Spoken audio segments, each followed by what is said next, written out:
pour défendre notre pays dans toutes les rencontres et toutes les organisations en Afrique et dans le monde d'une part, et d'autre part comme un atout pour la recherche d'une paix durable.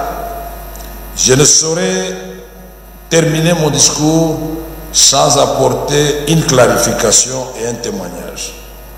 Clarification, les députés qui ont travaillé, puisque nous avons le devoir de transparence. Leur salaire peut être vérifié par tout le monde et je mets quiconque au défi de prouver que les députés gagnent 21 000 $. Cette chanson doit disparaître car aujourd'hui, les députés, tout avantage confondu à 14 millions de francs congolais. Et les chefs de division à près de 5 millions de francs congolais. Nous avons dit que nous allons restreindre la tension salariale. Je voudrais dire que je ne pouvais pas terminer mon discours sans apporter une clarification et un témoignage. Clarification. Je voudrais qu'à partir d'aujourd'hui, et tous ces ONG qui créent des chiffres, et d'ailleurs le rapporteur a été instruit par nos soins, il a appelé ou écrit, vous avez écrit à l'ONG qui avait prétendu que les députés auraient reçu des sommes faramineuses, de venir ici à l'Assemblée nationale, les portes sont ouvertes, qu'il nous apporte ses preuves et qu'il consulte nos livres au niveau de la comptabilité. Sa réponse, il ne sera disponible qu'en début, la première quinzaine du mois de juillet. Mais pour écrire sur les réseaux sociaux, il était disponible. Et ceci doit cesser parce que ceci peut conduire au pénal. Et le procureur, puis la Cour de cassation, doit se préparer puisqu'il y aura beaucoup d'actions dans ce sens-là. Je n'accepterai pas qu'on puisse ternir l'image d'une aussi grande institution de la République. Donc je voudrais dire à haute intelligible voix que le salaire du député est de 14 millions de francs congolais, tout avantage confondu. Aller dans les banques, ça se passe au niveau de la banque, et alors cessez d'inventer des histoires.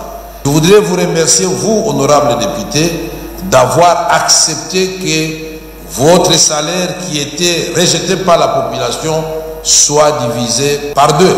Et là, c'est un geste de patriotisme, vous devez vous applaudir. Je vous ai dit que sans sacrifice, nous ne ferons rien. Madame la Première ministre, nous tenons à vous rassurer qu'on ne va pas vous demander une augmentation des salaires des députés. C'est ma parole. Pendant tout cet exercice budgétaire, nous serons ensemble, comme vous l'avez souhaité. Nous allons échanger sur des questions essentiellement qui touchent le bien-être du peuple congolais. L'accomplissement de votre programme pour que notre pays, finalement, recouvre sa place naturelle qui est celle des locomotives du décollage de l'Afrique subsaharienne et son rôle dans le monde en ce moment du réchauffement climatique. Le Congo a des solutions à proposer au monde et le Congo doit être respecté, protégé, et les Congolais avec la République démocratique du Congo. Je vous remercie. Ainsi, nous clôturons la session de mars de l'Assemblée nationale. À nous revoir très prochainement.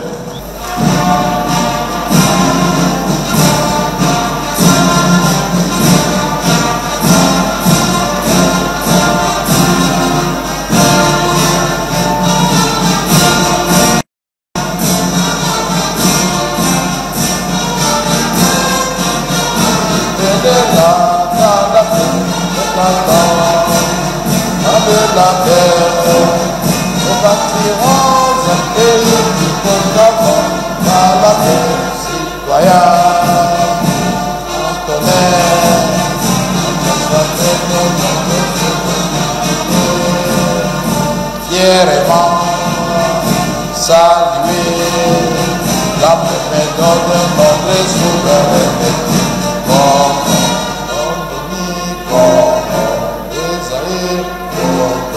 comme les pays, bien-aimés, déplorons notre peine, nous considérons ta grande. 30 juin, au doux soleil, 30 juin, dit 30 juin, jour sacré, sois les témoins, jour sacré, sois les témoins, notre liberté, que nous léguons à